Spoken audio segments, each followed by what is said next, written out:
5장 7절 말씀입니다. 마태복음 신약성경 마태복음 5장 7절.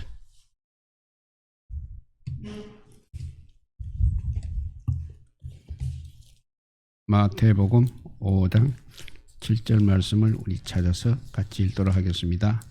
마태복음 5장 7절. 예, 찾은 줄 알고 같이 읽겠습니다. 국률이 여기는 자는 복이 있나니 그들이 국률이 여김을 받을 것이며. 아멘. 예, 심령이 가난한 자에 가고 그 다음에 애통하는 자, 온유한 자, 의에 규리고 목마른 자까지 전번 우리 지난했는데 이제 국률이 여기는 자 할 차례입니다. 우리가 일생을 살아가면서 하나님께로부터 받은 풍성한 은혜는 바로 우리 하나님의 국률이라고 할 수 있겠습니다. 우리가 한평생 갚고 갚아도 결코 갚을 길이 없는 것이 바로 우리 하나님의 국률이라는 것입니다. 왜냐하면 우리 인간들의 생존은 하나님의 그 무한하신 국률하심에 달려있기 때문에 그렇습니다. 그래서 에레미야 예가 3장 22절을 보면 바로 그 말씀을 우리에게 말씀하고 있습니다. 여호와의 인자와 국률이 무궁하심으로 우리가 진멸되지 아니함이니이다 했습니다. 우리 인간은 본래 전적으로 타락했습니다. 그래서 영원히 저주받아서 죽을 수밖에 없었던 우리 인간들입니다. 이러한 죄인들인 우리 인간이 예수님을 나의 구주로 믿고 하나님의 백성이 되었습니다. 그러니 이것이 웬 사랑이요 웬 하나님의 은혜입니까? 하나님께서는 날이면 날마다 어리석고 부족한 우리에게 크신 국률을 넘치게 부어주십니다. 그런데 우리가 그분의 한없고 끝없는 그 너그러우심을 항상 당연한 것으로만 생각합니다.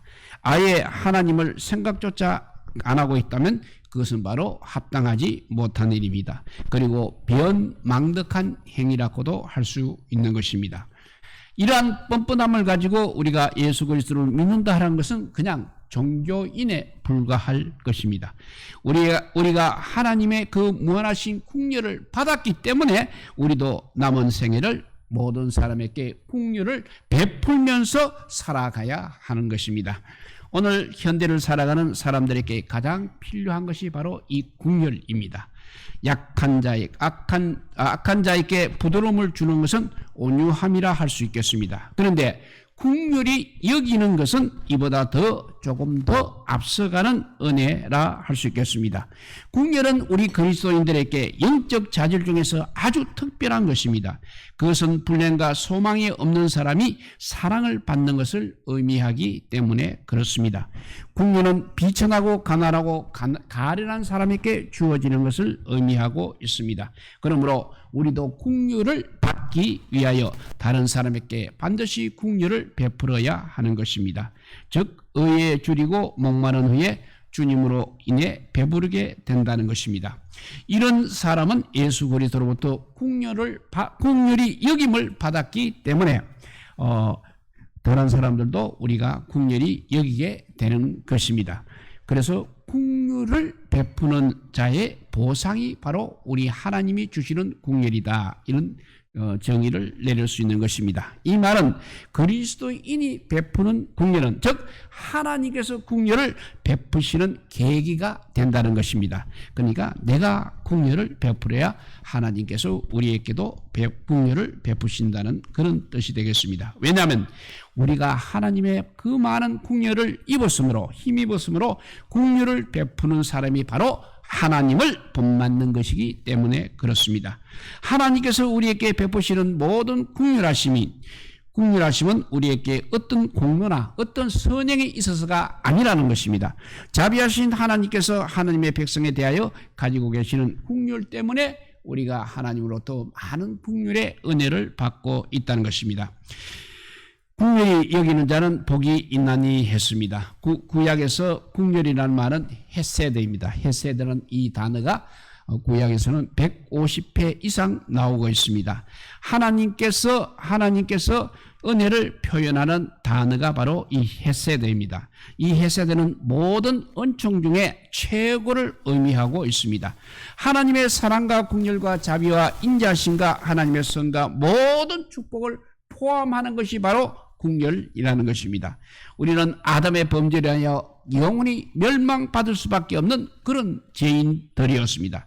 그런데 하나님의 그 크신 긍휼하심으로 우리가 구원을 얻은 것입니다. 하나님의 그 크신 긍휼이 없었더라면 인간은 죄에서 도저히 구원받을 수가 없는 것입니다. 긍휼이라는 말의 기본적인 의미는 사랑과 자비 혹은 다정한 마음이 되겠습니다. 이 긍휼은 하나님께 속한 것입니다. 그래서 하늘에까지 충만한 것입니다. 그래서 시편 36편 5절을 보면 여호와여 주의 인자하심이 하늘에 있고 주의 진실하심이 공중에 사무쳤도다 했습니다. 그래서 이 긍휼이라는 것은 그냥 일시적인 것이 아니고 영원히 지속되는 것이라 할 수 있는 것입니다. 그리고 시편 89편 1절을 보면 내가 여호와의 인자하심을 영원히 노래하며 주의 성실하심을 내 입으로 대대에 알게 하리이다 했습니다. 하나님께서는 긍휼을 기뻐하시고 사람이 사람에게 긍휼을 베푸는 것은 바로 하나님의 다정함을 나타내는 것이라 했습니다. 하나님께서는 자연세계까지 긍휼을 베풀어 주십니다. 이 땅 위에 햇빛을 주시고 그리고 비를 주시는 것이 바로 우리 하나님의 긍휼이라는 것입니다. 신앙적인 면에서 우리의 기도를 물리치지 아니하십니다. 그리고 우리 기도에 응답되는 것도 우리의 노력이라든지 우리의 수고로 그렇게 되는 것이 아니라 우리 하나님의 긍휼이라는 것을 우리가 기억해야 되겠습니다.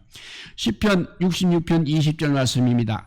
하나님을 찬송하리로다. 그가 내 기도를 물리치지 아니하시고 그의 인자하심을 내게서 거두지도 아니하셨도다 했습니다. 그러므로 우리가 이 세상에 살고 있는 동안은 하나님의 긍휼 없이는 정말 한시도 우리가 제대로 살 수가 없는 것입니다. 그래서 오늘 본문의 긍휼이라는 단어는 이제 히브리어는 헤세드인데 헬라는 에레오스라고 합니다. 이 말은 상대방의 피부 속으로 깊이 들어가서 그의 입장에서 이해하는 것을 의미하고 있습니다. 그러니까 그 사람의 생각이나 감정과 경험 속에 들어가서 동참하면서 사랑하는 것, 이것을 긍휼이라고 한다는 것입니다. 그래서 영어로 말하면 영어 말을 풀이해보면 그와 나를 동등한 입장으로 사는 것을 우리는 긍휼이라는 것입니다. 그래서 우리 긍휼이라는 것은 바로 하나님의 마음입니다. 그렇기 때문에 가난하고 또 소외당하고 병든 자에게 긍휼을 베풀 때는 나는 높은 위치에 있으면서 상대방은 낮은 자리에 있음을 보고 불쌍히 여기는 그런 마음으로 구제해서는 안 된다는 것입니다. 아무리 나의 신분이 높고 고귀하다 할지라도 그와 나를 같은 평등한 입장에서 보면서 긍휼은 베풀어야 한다는 것입니다. 이 마음을 우리 하나님께서는 항상 우리에게 요구하시는 것입니다. 하나님의 긍휼하심은 영원부터 가지고 계십니다. 그래서 시편 26편에 그렇게 표현합니다. 여호와여 주의 긍휼하심과 인자하심이 영원부터 있어사오니 주여 이것들을 기억하옵소서라고 했습니다. 하나님의 긍휼하심은 우리가 이 세상에 출생하기도 전부터 가지고 계신 하나님의 속성이라는 것입니다. 그러므로 긍휼히 여기는 자란 남에게 긍휼을 베풀어 자기 자신에게 주신 하나님의 긍휼을 나타내 보이는 자들을 말하고 있는 것입니다. 그것이 바로 긍휼히 여기는 자라는 것입니다. 구체적으로 긍휼은 측은한 마음 그리고 그런 행동이 결합된 것입니다. 우리는 그리스도인으로 행동하기 이전에 먼저 그리스도인부터 되어야 하는 것입니다. 긍휼은 불쌍한 사람에게 도움을 베풀며 불행한 자리에 있는 사람에게 사랑을 베푸는 것을 의미하고 있습니다. 그런데 중요한 것은 바로 그 국률은 예수 그리스도의 십자가를 생각하여만 한다는 것입니다. 죄와 허물로 죽었던 죄인들을 구원하시는 길은 오직 십자가뿐인 것입니다. 예수 그리스도의 십자가는 그야말로 국률의 전부라 할 수 있겠습니다. 예수 그리스도께서 지신 십자가는 그야말로 본래는 무서운 사형 도구였습니다. 그런데 죄가 하나도 없으신 우리 예수님께서 십자가에서 못 박혀 죽으시고 죄에 대해서 대속 제물이 되신 것입니다. 그래야 하나님의 공의를 이루시고 죄인들에게 구원의 길을 주신 것입니다. 그래서 로마서 6장 3절은 이렇게 말합니다. 죄의 삭은 사망이요 하나님의 은사는 그리스도 예수 우리 주 안에 있는 영생이라 했습니다. 은사는 여기서 하나님의 은사는 바로 선물을 의미하는 것입니다. 그러므로 죄인이 예수님을 나의 구주로 믿게 되면 반드시 영생의 선물을 주신다는 것입니다. 그래서 요한복음 6장 47절이 그것을 증명하고 있습니다. 진실로 진실로 너희에게 이르노니 나를 믿는 자는 영생을 가졌다고 했습니다. 이 영생의 선물을 받은 자가 바로 참으로 복된 사람인 것입니다. 그러므로 우리는 하나님의 무한하신 국려를 받은 자들입니다. 그러므로 모든 사람에게 반드시 우리도 국려를 베풀어야 하는 것입니다. 이것은 예수 그리스도께서 십자가에 죽으심으로 하나님의 영광을 나타내신 것입니다. 하나님이 영광이 곧 십자가의 영광인 것입니다. 만약에 예수님께서 십자가에서 죽지 아니하셨다면 우리 인류는 그냥 멸망과 저주와 죽은 가운데서 신음할 수밖에 없는 존재들인 것입니다. 그러나 하나님께서 예수 그리스도를 이 세상에 보내셔서 십자가에 죽게 하심으로 영원히 죽을 죄인들이 이제 구원을 받았다는 것은 그야말로 한마디로 말하면 하나님의 국률이라는 것입니다. 이보다 더 큰 국률이 어디에 있겠습니까? 우리는 울어도 죄 때문에 울어야 하고 슬퍼도 죄 때문에 슬퍼해야 하는 것입니다. 우리 자신이 영적으로 궁핍함을 느끼고 가난함을 느낀다면 하나님의 국률을 호소하게 되게 되는 것입니다. 왜냐하면 하나님의 사랑이 바로 예수 그리스도의 십자가에서 구체적으로 나타났기 때문에 그렇습니다. 죄의 비참한 결과로 가련한 상태에 빠져있는 사람들을 하나님께서는 그대로 내버려 두지 아니하시고 긍휼히 여겨주신 것입니다. 이것이 바로 예수 그리스도의 십자가의 사랑으로 우리에게 보여주신 것입니다. 한마디로 예수 그리스도의 십자가는 하나님의 사랑을 그야말로 완전하고 완벽하게 보여주었다 할 수 있겠습니다. 우리가 예수 그리스도의 십자가의 죽음 없이 어떻게 구원을 받을 수가 있겠습니까? 우리가 구원을 받았다면 그것은 전적으로 하나님의 긍휼입니다. 그리고 인간의 어떤 선행이나 노력이나 공로가 아니라는 것입니다. 죄인이었던 우리들이 하나님의 긍휼로 이렇게 구원을 받은 것입니다. 우리 주변에 아직도 구원을 받지 못하고 세상에서 방황하는 사람들을 주님께로 인도하려는 십자가의 사랑을 실천하는 긍휼의 마음이 우리 모두에게 있기를 바랍니다. 그 이유는 우리들이 하나님의 긍휼하심으로 구원을 받았기 때문에 그렇습니다. 사람들은 아무리 부드러운 사람이라 할지라도 인내의 한계점은 있게 마련입니다. 자신에게 악하게 도전하고 해를 끼치는 사람은 멀리하게 되고 인간관계까지 끊어버리려고 하는 것입니다. 그러나 인간이 아무리 악하고 큰 죄인이라 할지라도 예수 그리스도에게 오기만 한다면 자비하신 하나님은 긍휼을 베풀어 주십니다. 예수 그리스도의 십자가의 보혈을 믿기만 하면 용서해 주신다는 것입니다. 동이 서에서 먼 것과 같이 우리 죄를 사하여 주실 것입니다. 그래서 구원의 출발은 바로 하나님의 긍휼로부터 시작한다는 것입니다.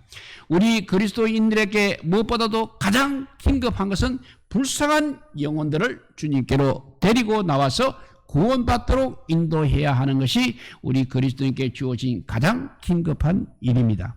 그 영혼이 구원받을 수 있도록 우리는 지속적으로 배려해주며 양육하여야 하는 것입니다. 예수 그리스도의 복음으로 초대를 받고 일시적으로는 교회에 나온다 할지라도 지속적으로 지속적으로 연결이 되지 않으면 중도에 타락한 경우가 너무나 많은 것입니다. 적으로 연결시키지 않으면 중도에서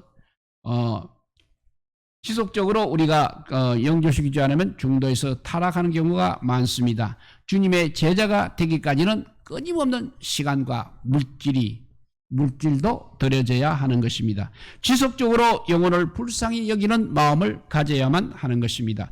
궁녀는 구원받지 못한 영혼을 불쌍히 여기고 구원하는 이것이 바로 궁혈이라고 말하는 것입니다.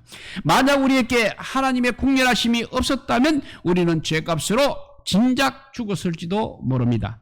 지금 이 순간도 우리 하나님의 궁혈로 우리가 살아가기 때문에 모든 사람들에게 반드시 궁혈의 마음을 우리는 가져야 하는 것입니다.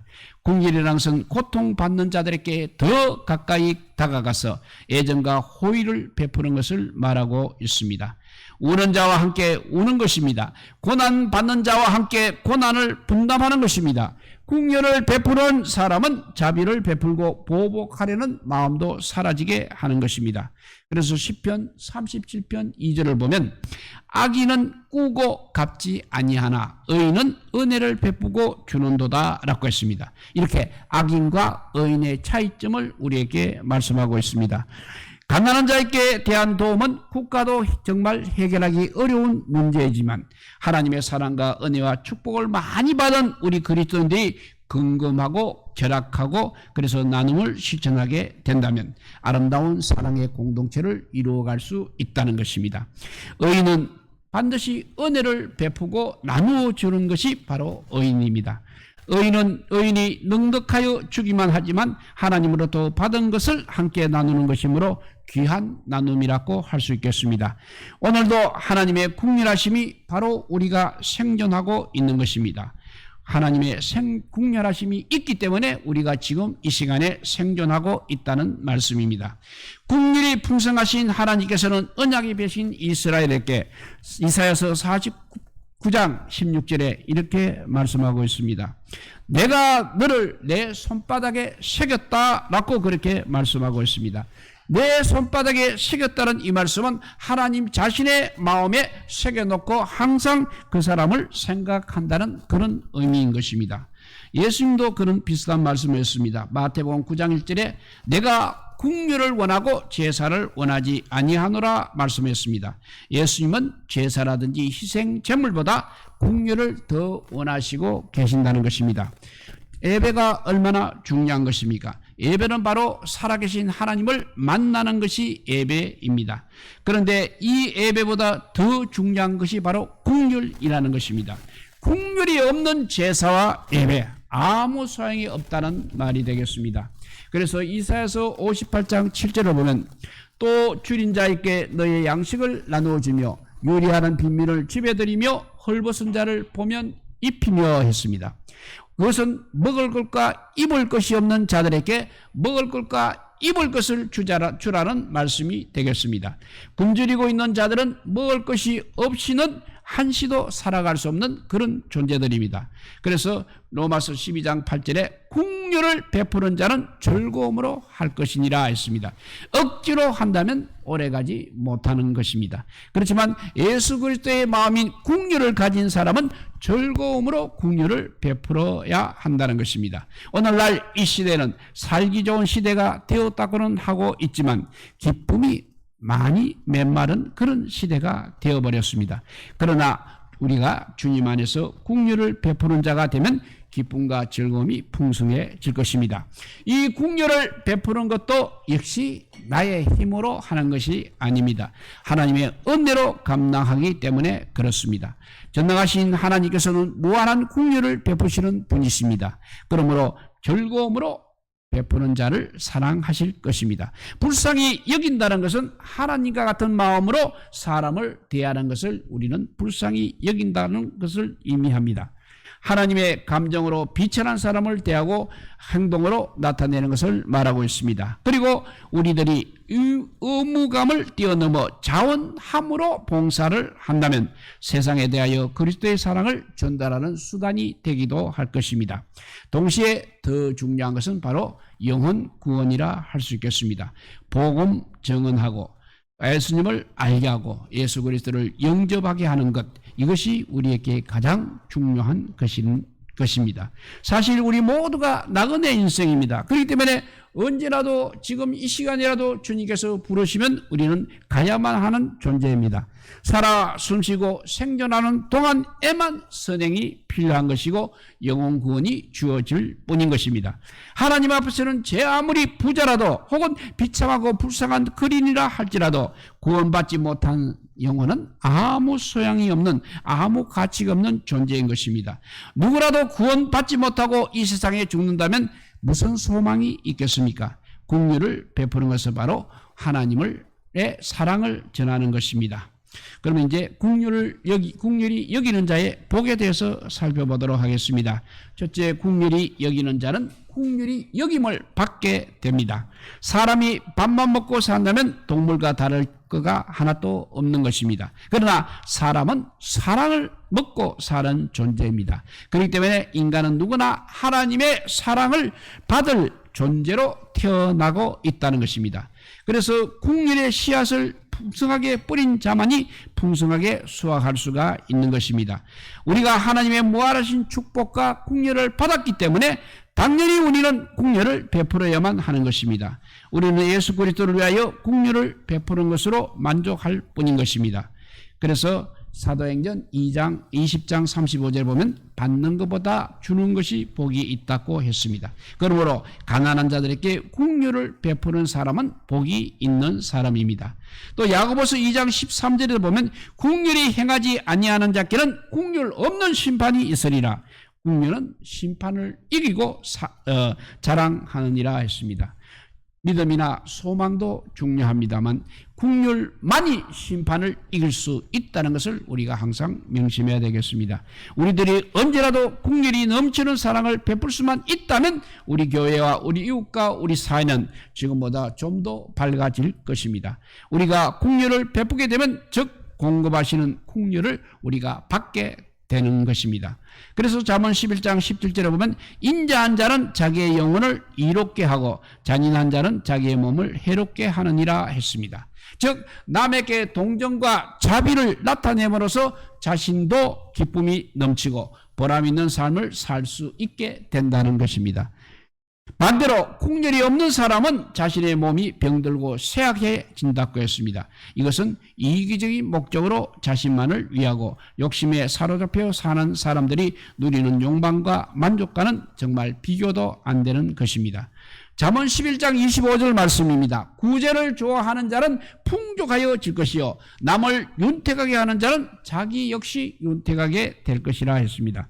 내 자신이 윤택해지기를 원한다면 남에게 구제를 많이 하면 할수록 우리는 풍족해질 것입니다. 그것이 바로 내가 윤택해지는 비결이라는 것입니다. 구제도 나에게 주어진 물질이 차고 넘쳐서 하는 것이 아닙니다. 먹을 것과 입을 것을 아껴서 나눈 것이 바로 구제인 것입니다. 자신에게는 지독하리만큼 인색하고 금하면서 더 어려운 자를 구제해야 한다는 말씀입니다. 잠언 19장 17절에 보면 가난한 자를 불쌍히 여기는 것은 여호와께 구워주는 것이다. 그러니 그의 선행을 그에게 갚아주시리라 했습니다. 사람에게도 돈을 빌려주면 이자를 받습니다. 그런데 가난하고 의지할 것 없는 사람을 도와주면 하나님께서 풍성하게 갚아주신다는 조건이 되는 것입니다. 그러므로 거짓이 없으신 우리 하나님께서 우리에게 보상하실 때에는 항상 풍성하게 갚아주신다는 것을 명심하시기 바랍니다. 사람은 다 거짓되되 오직 하나님만 참되시기 때문에 그렇습니다. 사람은 거짓말을 합니다. 그렇지만 하나님은 거짓말을 하시는 분이 아니십니다. 그분에게 하나님께 우리가 꾸어주니 그분이 넉넉하게 베푸는 것은 당연하지 않겠습니까? 잠언 14장 21절 말씀에 이웃을 업신여기는 자는 죄를 범하는 자요 빈곤한 자를 풍성히 여기는 자는 복이 있는 자라 했습니다. 종교개혁자 요한 칼빈은 온 세상은 종종 배은망덕해서 자비를 베푸는 자에게 가장 악한 것으로 대들어 줄 수 있지만 긍휼을 베푼 사람에게는 하늘의 은혜가 쌓인다고 그렇게 말했습니다. 그러므로 긍휼과 자비를 베푸는 자가 복이 있다는 사실입니다. 그래서 주님도 누가복음 6장 36절에 보면 너희 아버지의 자비로우심 같이 너희도 자비로운 자가 되라고 말씀하셨습니다. 어렵고 힘들게 살아가는 사람들에게 긍휼을 반드시 베풀어야 하는 것입니다. 사람에게 긍휼을 베푸지 아니하는 사람은 우리 하나님의 긍휼하심도 기대할 수 없다는 것입니다. 우리들은 모든 것이 자동화되는 시대를 살아가고 있습니다. 그래서 살기가 매우 편리해졌지만 이 세상 나라는 결코 영원하지 않다는 것입니다. 정의로운 세상이 되기보다는 죄로 넘어지고 타락하기 쉬운 세상이라는 것입니다. 어떤 이런 상황에서 우리는 하나님의 은혜를 반드시 쌓아두어야 하는 것입니다. 그래서 시편 31편 19절에 보면 주를 두려워하는 자를 위하여 쌓아주신 은혜 곧 주님께 피할 자를 위하여 인생 앞에 베푸신 은혜가 어찌 그리 큰지요 라고 했습니다. 다윗은 하나님께 쌓아놓은 은혜가 많았다는 것입니다. 그것이 바로 그 다윗의 긍휼이라는 것입니다. 하나님을 두려워하기 때문에 긍휼과 자비를 베풀었다는 것입니다. 그렇기 때문에 다윗이 왕이 되면서 받은 분복은 후손들에게 300년 이상 은혜와 복으로 이어질 수 있었다는 것입니다. 우리도 예수 그리스도의 마음을 가지고 긍휼의 사람이 될 수 있기를 소원하시기 바랍니다. 이렇게 긍휼을 여기는 자의 첫째 복은 긍휼의 여김을 받는다고 했습니다. 두 번째 복은 재앙의 날에 큰 짐을 받게 되는 복입니다. 시편 41편 11절을 보면 가난한 자를 보살피는 자에게 복이 있으며 재앙의 날에 여호와께서 그를 건져 주신다고 했습니다. 우리가 조금씩만 절약하게 한다면 얼마든지 남을 도울 수 있는 것입니다. 그리고 재앙의 날에 생존한다는 것은 바로 우리 하나님의 은혜요 우리 하나님의 기적인 것입니다. 그런데 대조적으로 악을 행하는 사람에게는 긍휼하심이 없다는 것입니다. 하나님은 그래서 의인을 항상 귀하게 여기십니다. 의인이 죽어야 할 상이지만 하나님께서는 악인을 대처시키는 것입니다. 인간적으로 보면 우리가 이해가 안 갈지도 모릅니다. 그러나 하나님은 의인을 휴지처럼 그렇게 버리시는 분이 아니시라는 것입니다. 예수 그리스도를 믿고 중생하고 새 사람이 되었습니다. 그러면 옛 사람은 죽어지고 새 사람이 시작되는 것입니다. 이 사람은 주님을 본받고 긍휼을 베푸는 것은 지극히 당연하다 할 수 있겠습니다. 예수님을 믿는다고 하면서 가난한 사람들에게 무관심한다는 것은 예수님의 마음이 아니라는 것입니다. 매몰차게 거절하는 것은 예수 그리스도의 인격이 아니라는 것입니다. 그러나 가난한 자에게 긍휼을 베푸는 자는 재앙의 날에 큰 짐을 받게 된다고 했습니다. 만약 우리에게 긍휼이 없다면 그것이 바로 허물이요 그것이 바로 죄가 되는 것입니다. 긍휼이란 뒤로 미루는 마음이 아니라는 것입니다. 가난한 사람에게 특별한 애정을 가지는 것이 긍휼입니다. 그러므로 긍휼이라는 것은 적각해야 하는 행동으로 옮겨야 하는 것입니다. 사실 사람의 마음은 순간만 지나면 생각이 달라지는 것이 사실입니다. 하나님이 나누라고 우리에게 주신 물질을 하나님 나라의 확장을 위하여 선교를 위하여 이 물질을 사용하면 얼마나 좋겠습니까? 지금도 선교에 힘쓰고 하나님 나라를 확장하기 위하여 기도와 땀과 눈물과 정성을 다하여 후원하는 교회들이 있기 때문에 선교사들이 활동하고 있는 것입니다. 우리에게 주신 돈은 모두가 하나님께 주신 것입니다. 그러므로 가난한 자들에게 함께 나누어 주면 얼마나 보람이 있겠습니까? 없는 사람은 하루하루 살아가기고 힘들고 벅찬 시대가 되었습니다. 돈을 사랑하는 것은 쾌락을 사랑하는 것으로 이어진다고 했습니다. 긍휼을 베푸지 못하는 이유는 바로 인간이 타락했기 때문이고 교만하고 질투심에 빠져있기 때문인 것입니다. 예수 그리스도가 없는 세상은 긍휼이 없는 세상이라 할 수 있겠습니다. 하나님의 긍휼이 이 땅에서 사라진다면 이 세상은 아무런 소망이 없는 것이 되는 것입니다. 그러나 예수 그리스도를 믿고 하나님의 자녀가 된 우리가 그 크신 구원의 은혜를 받았기 때문에 긍휼을 베풀면서 살아야 하는 것입니다. 우리에게 주신 건강, 지혜, 지식, 물질을 우리는 항상 선하게 사용해야 합니다. 하나님의 긍휼을 베푸는 사람에게는 재앙의 날, 환난과 권고의 날에 보호하여 주시고 형통하여 명성이 높아지는 복을 주신다고 했습니다. 또한 재산이 증가되는 복도 주시고 범사의 복을 주십니다. 그뿐만 아니라 장수의 복도 주신다고 했습니다. 모든 것을 다 긍휼을 베푸시는 사람에게 우리 하나님께서 다 갚아 주실 것입니다. 그래서 잠언 19장 17절을 보면 가난한 자를 불쌍히 여기는 것은 여호와께 구워 드리는 것이니 그의 선행을 그에게 갚아 주시리라 했습니다. 믿음과 인내의 사람 욥은 욥기 29장 12절에 부르짖는 빈민과 도와줄 자 없는 고아를 내가 건졌음이라고 그렇게 당당하게 선언을 하고 있습니다. 우리의 모습이 반드시 욥과 같아야 하겠습니다. 우리가 긍휼을 베풀 수도 있는 것도 사실 내가 하는 것이 아니고 모두가 하나님의 은혜가 임하여야 가능한 것입니다. 긍휼은 당대의 복으로 끝나서도 안 되고 우리의 자손들도 반드시 이 복을 받게 해야 하는 것입니다. 그래서 시편 37편 26절에는 그는 종일토록 은혜를 베푸고 꾸어주니 그의 자손이 복을 받는도다 라고 했습니다. 이제 말씀을 정리합니다. 제임스 보이스 목사님은 주님은 비참의 그릇더미 안에 있는 나에게 찾아오셨다. 그는 나의 비참함에도 불구하고 나를 사랑하셨고 그는 길을 잃고 헤매고 있는 나를 구원하셨고 그는 인자하시다. 얼마나 위대한가라고 우리 주님의 긍휼을 이렇게 설명했습니다. 우리 자신들은 하나님의 긍휼을 이미 받았기 때문에 앞으로도 이 긍휼을 받으리라는 확신을 가지고 모든 사람에게 긍휼을 베풀어야 하는 것입니다.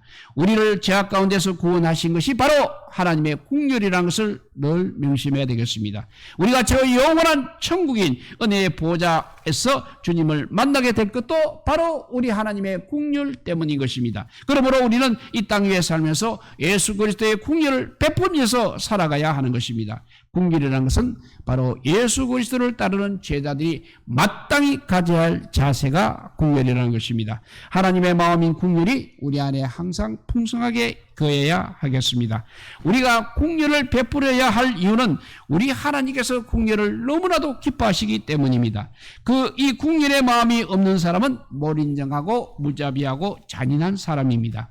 그리고 무엇보다도 예수 그리스도의 십자가의 사랑을 가지고 영혼을 구원하려는 복음의 열정이 불붙어야 합니다. 동시에 눈물과 고난이 많은 이 세상에서 고난받고 어려움을 당하는 사람에게 하나님의 긍휼과 자비를 베풀어야 하는 것입니다.